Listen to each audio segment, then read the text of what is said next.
My hair isn't going to come back, and I don't want it to. So, like most of us here, I have days where I definitely feel more fabulous than others. And I think we can agree that every day we're bombarded with images of aesthetically appealing humans on our screens, in print media, and perhaps progressively in the company that we keep. The media plays a really big role in shaping how we define what beauty is. But these images of slim, smooth, able-bodied, and appropriately hairy humans that have been mere annoyances to me growing up as a chubby kid became an actual torment to me at the age of 13 when my hair started falling out in clumps due to the autoimmune condition of alopecia. I was going through my own hair loss whilst seeing lots of headlines at the time. So I wanted to just reflect on what the media tells us about hair loss. So movies make me a villain, a tragic ill kid, or sometimes an inhuman creature. Adverts herald hair loss treatments as fixing a flaw. And news headlines, well, news headlines back in the day when I was losing my hair talked about people like Britney Spears going through a meltdown. So this is around 2007, and experiencing a tragic loss to her beauty as she debuted her buzzed head. I mean, she wasn't even bald, it was a buzzed head. And so this was really difficult for me because, like I said, I was going through my own hair loss and seeing these headlines every single day. But you might think, well, that was years ago, times have changed, right? Things are getting better. The media can't get away with saying stuff like they used to. Well. Here are some headlines that I wanted to share from the last month that show us that we're still absolutely obsessed with how people look, and notably their hair or lack of it. We've got Prince William this week being crowned the sexiest bald man. Next up, we've got a supermodel trying on my condition for size for a Marc Jacobs campaign. And finally, a really, really important question that's been in the headlines this week. Is Harry Styles bald? No, seriously, because he shaved off his trademark curly tresses, and the amount of stories I've seen about his fans being in mourning is just too much for me to bear. But I don't think any of this is really going to be news to you, but I do wonder if it makes that statement I started with that much more shocking. My hair isn't coming back, and I don't want it to. By the time I finish this talk, I hope you're going to understand, accept, and support my reasons why. I think we can all agree that judging people by their appearance is predominant in our society. But what I'd like to do today is consider, is this insidious lookism, as it's sometimes referred, is it something that goes beyond personal biases? And is it, in fact, a moral issue for our society? Philosopher Heather Widdows certainly thinks so. She talks about how there's a new level of perfectionism that is akin to the beauty ideal now, that we just have to accept, and how that is creating a real competitive search for self-esteem amongst people. Importantly, what Heather says is that beauty becomes a proxy for character and value. So, to put it simply, if you're beautiful, you're perceived as good, and if you're ugly, you're perceived as bad. It really is that simplistic. If we don't adhere to or buy into the beauty ideal that makes millions each year, we're going to feel isolated and maybe even stigmatized, right? I'd like to go one step further and say, if living with a visible difference and showing up in society embracing that difference, society might just see me or others like me as actively in social defiance of these norms.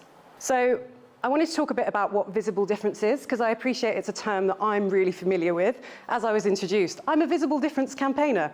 But it's a term that not everyone is maybe comfortable with, but it really isn't rocket science, it's what it says on the tin. So 1 in 5 people in the UK self-identify as having a visible difference, myself included. And that could be a mark, a scar, or a condition that changes our appearance that we're born with. It could be a change to our face or body based on illness or maybe acquired through an accident. I would also like to add to the list, I think it could be people that decide to present or change their body for personal or cultural reasons. All of those things make us look different from the norm. And all those things seem to cause confusion, concern, and sometimes even hate crimes. So I've got a couple of examples. This quote that's up here is because my friend Phil, who is a fellow Changing Faces campaigner, told me how he went for a job interview. And it was a customer-facing role where you fit aerials, you go around people's houses, fit aerials. It's not important what it was. He was going to have to speak and meet people. And the hiring manager said, I can't hire you. I couldn't send you out to customers with a face like that. I mean, I was expecting more of a reaction, but sure. I guess it's been up there for a while. So my next example, 2007, and 20-year-old Sophie Lancaster was walking in broad daylight with her boyfriend in a park up north in the UK. And a group of teenagers attacked the couple, hurling abuse at them and kicking them repeatedly because they were dressed as goths. Sophie died because of the violence that she faced that day. She was murdered because she looks different. And again, this was back in 2007, so maybe you're thinking, yeah, but times are changing, things are getting better. And in the workplace, for sure, it seems like we're talking a lot more about diversity, equity, and inclusion. I know employers are always encouraging us to treat each other with respect and to show up as our authentic selves to work. So I've actually done that recently for the first ever time in like 20 years, and I've ditched my wig and I've gone to work proud and bald, which has been an experience. Thanks for the woo. But yeah, despite that win for me, generally, I feel like visible difference as a term isn't really being included in the DE&I conversation, especially not nearly as much as is needed when we consider that appearance-related discrimination is rising.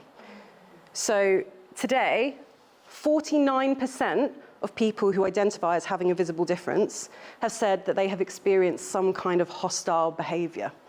And that's a steady rise from the 34% in 2019. Yeah, I just want that to sink in for a second. That's half of the people. And remember, it's 1 in 5 people that consider themselves to have a visible difference. So this is affecting lots of people, and yet we don't seem to be talking about it. But regardless of whether we have a visible difference or not, this hostile behavior is actually something that seems to be impacting all of us, because body image surveys carried out this year, in fact, by the likes of the Women Equalities Network or the charity Girl Guiding, all seem to show there is this rise in a disdain for our own bodies. And that's because we're embracing all these media images that are telling us that we have to be this unachievable type of beauty. And we're reasserting that to ourselves. And that beauty ideal is telling us and prescribing a homogenous view of beauty. We all need to look the same. But I wonder, is this self-contempt coming because actually, not just from the media, but is this growing self-contempt coming from the fact that it's becoming more commonplace to pass comment and criticize on other people's bodies? This is a comment I saw on a YouTube video I was part of. Yeah, just soak it in. I certainly have, and done it over a tub of ice cream. Thank you, thank you. Yeah, and this video that I was in was all about the social impact, ironically, of living with alopecia and a visible difference. And internet trolls, as I will refer to this person, is one thing. And while I find it almost comical that this stranger on the internet wants to kind of negotiate with me what would make my body acceptable to them, I don't find it funny when I'm hearing stories like Phil and Sophie's where appearance-related discrimination is happening in spaces that should be safe and inclusive. I just don't. And it did lead me to think, I'm sorry, I know I'm sharing a lot of stories, but I think it's really important. I do a lot of volunteering and facilitate Alopecia Youth Voice Board group. And this summer, one of our members, who's a 16-year-old girl, told me how her teacher told her in front of the whole class if she refused to wear her wig for the final dance performance, she would be in breach of the school's uniform and she would be punished. Yeah, thank you, great response. That is I was absolutely gobsmacked because this girl is someone who has confided in me before that she's experienced appearance-related bullying from her peers. But now there's a woman in a position of power reasserting to this 16-year-old that how she looks isn't acceptable and that she'll actually be punished if she refuses to conform. That is appearance-related discrimination, and I hope you will agree that that is simply not right. If things are so bad and we're so averse to people showing up and embracing their visible difference, why the hell am I standing here as a bald woman telling you it's a good thing? And looking terrified while I do it. So for me, since I've chosen, after 2 decades, to show up in this world as a bald woman, it has actually led to some pretty incredible experiences. From walking London Fashion Week, where this picture was taken, which is why I look terrified, to standing in front of a room of BBC commissioners telling them why they should consider how they talk about visible difference, and while it's not a protected characteristic, how we need to think about this when we're talking about diversity. And all these things have been really positive and part of my journey as campaigning, not just for my own rights to get by in this world, but for better media representation of happy, healthy, bald women like me. Ultimately, I've decided I'm not going to hide my hair loss to make anyone else feel comfortable. That's not my job. And maybe you're thinking, yeah, all right, love, it's not a big deal. It's just hair. I hate that comment so much. It's just hair. Or as another lovely internet stranger has said to me, stop moaning and put on a wig. Jeez. Right, well, lovely internet stranger, what about those of us that can't hide our difference? So 1 in 5 of us identify as having a visible difference, and many of my Changing Faces campaigners have conditions that can't be disguised. And why should they have to? My question to you today is, why should the emotional, physical, economic labor of finding tools to assimilate and look like the majority fall on someone who was born looking different, or someone who is left looking different after an accident or illness, or someone like Sophie who just wanted to assert her freedom to do so? Is it to make life easier? For who? For them or for you?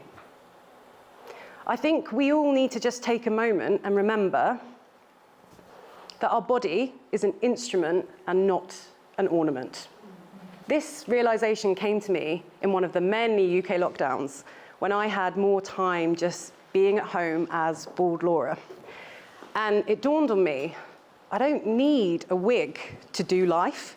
Like, I don't need a wig to get to work. I don't need a wig to date.